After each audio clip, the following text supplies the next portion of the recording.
I've known my friend Kurt Caulfield for quite a number of years now, and he's gone through quite a journey, and we'll talk about some of that in future videos in this series. I just think there's some things that you could learn from what he's gone through. But a number of years ago, I heard him talking about the idea of helping others worship, that he sees that as a primary goal for him as a worship leader. And I addressed some of this, if you remember, in one of the earliest videos where I talk about should we lead or should we worship, and both of those are crucial. But Kurt comes at this from a little different perspective, and I think he's got some really quality things to share. And so I'm going to let him talk to you about helping others worship. I would say that through the years, the phrase that I've coined is I say that a worship leader helps others worship. So my primary role is to help others worship. And so to find creative ways in doing that, helping others worship is about picking the right songs, putting those songs in the right key, getting to know the community. I'm helping others worship when I do that. Again, living out the pastoral side of what we do, that's helping others worship. To me, everything kind of comes down from that. And it comes from the passage in, I believe it's 2 Peter, maybe 1 Peter, where Peter writes that each of you have been given special gifts and abilities, and that you should take those. I think the Old Living Bible said use those gifts to help others or to serve others. I like helping others, you know, it seems to have a better ring to it. So I think the primary role is helping others worship, and that can be done in so many, countless ways. Discipling your worship team is helping others worship. Recruiting a worship team, developing young musicians, writing songs. Whatever it is, to me it all circles back to does what I'm doing here help others worship?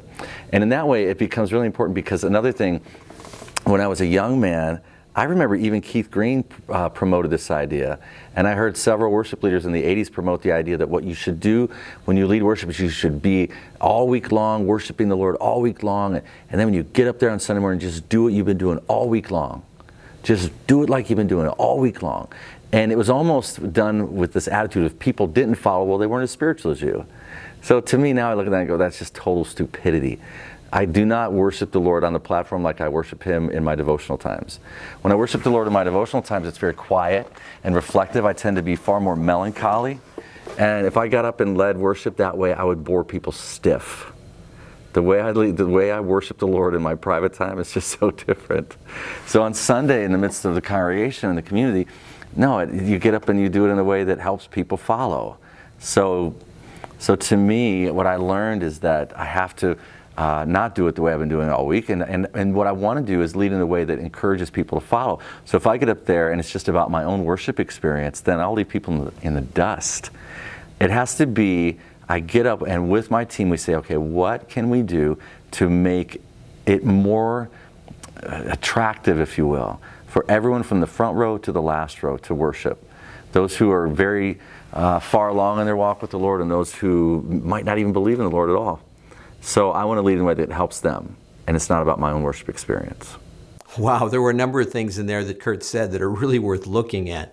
The primary one, where he talked about helping others, to encourage others to be involved in what we're doing. And you know, it's even simple things like pitching the songs in a key that's going to cause them to respond more readily. All of those kind of things, anything that we can do to help people to connect with God. That's really what we're all about. And so I want to encourage you and challenge you to think about those things. What does that mean for you? How can you do that in your setting as a worship leader? How can you help them to be more involved? And then he also talked about making it attractive for people so that everybody gets involved. I mean, this is very similar, and yet it goes like a step further, maybe, if you will. So what can you do to make it attractive for people, to have them involved in what's going on? And then finally, the one that really struck me at the very, very end, he said, it's not about my worship experience.